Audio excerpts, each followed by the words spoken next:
em torno de temas como comunismo, revolução, pátria, ordem, trabalho, defesa da cultura, unidade espiritual e civilização brasileira, a radiodifusão do Estado Novo, em particular a Rádio Nacional, tentou construir a imagem de uma sociedade una, indivisível e homogênea, advogando um contraste social que normatizasse, uniformizasse e totalizasse o conjunto da vida social em nome de um valor dominante que pressupunha a identificação entre o público e o privado, o Estado e a sociedade civil. O Estado Novo, embora tenha sido enunciado desde a intentona comunista de 1935, por meio de medidas jurídico-políticas como a Lei de Segurança Nacional e o estado de sítio equiparado ao estado de guerra, colocaram as diversas instituições e, em particular, os meios e recursos de comunicação sob o mais amplo controle político-ideológico. Assim, o Congresso e os legislativos estaduais, instituições já tradicionais no sistema brasileiro, foram fechados. O sistema eleitoral deixou de existir. Os partidos foram extintos. Em suma, toda a estrutura político-administrativa legitimada pela plataforma da Aliança Liberal entrou em xeque e foi substituída por outra. O eixo de toda a propaganda estadonovista foi constituído pelo poder da palavra. Trabalhadores do Brasil, na grandiosa data das comemorações do trabalho, estou de novo entre vós, vindo de longe para compartilhar das vossas alegrias e dirigir-vos palavras de confiança e de fé.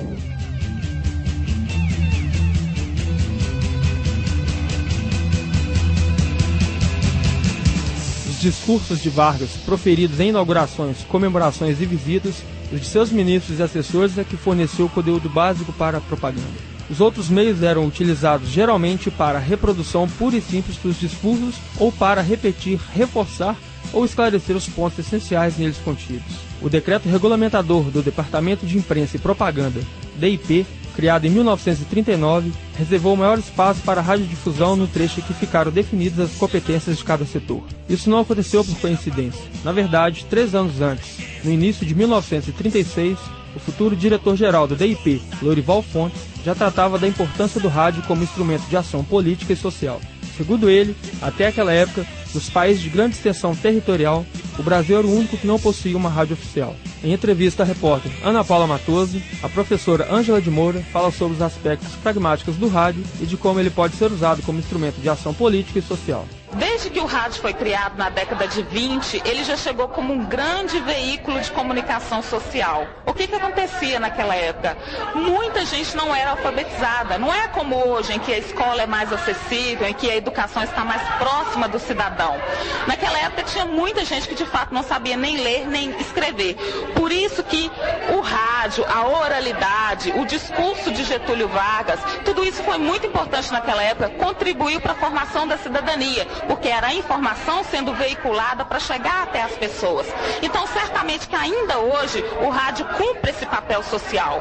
É o veículo mais imediato, mais próximo, mais barato em todos os sentidos. Então, é o veículo mais acessível às pessoas que estão no interior, por exemplo. Então, quem trabalha em rádio não pode se esquecer disso. O rádio tem um papel relevante, um papel social fundamental, e o jornalista ele deve ter consciência de que ele é responsável por essa formação cidadã e que por meio do rádio essa formação, essa educação, ela pode se viabilizar.